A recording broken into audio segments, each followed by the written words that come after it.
Alright, so here's an overview of some of the other stuff that's going to need to happen to this car.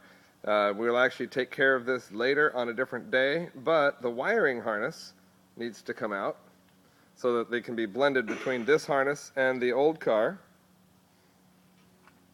So all of these wires, also too, clutch master cylinder, it needs to get swapped out along with the pedal assembly because the Wrx transmission is a hydraulic and the car that this is going into has a cable clutch.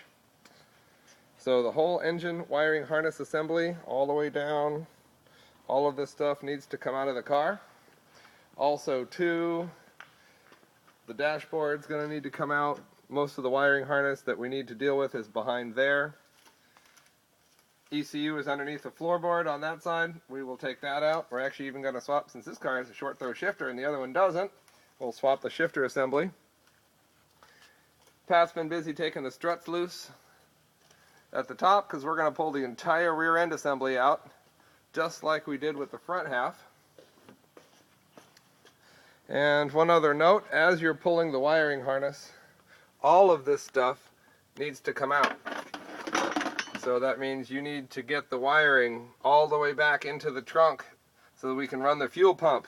The fuel pump controller is actually right there back in the trunk. And the fuel pump controller, which is this little box right here, also needs to be swapped into the next car as part of the wiring harness. So what we will do is when this wiring harness comes out, we're going to take the wiring harness out of the old car as well. And then our Rallytech shop, Andrew, he's an expert at this stuff. Andrew will blend the wiring harness into one turbo Wrx ECU powered wiring harness that will fit into the GC. And we'll do the assembly process on another weekend. Alright, we'll check back in when we're ready to drop the rear end.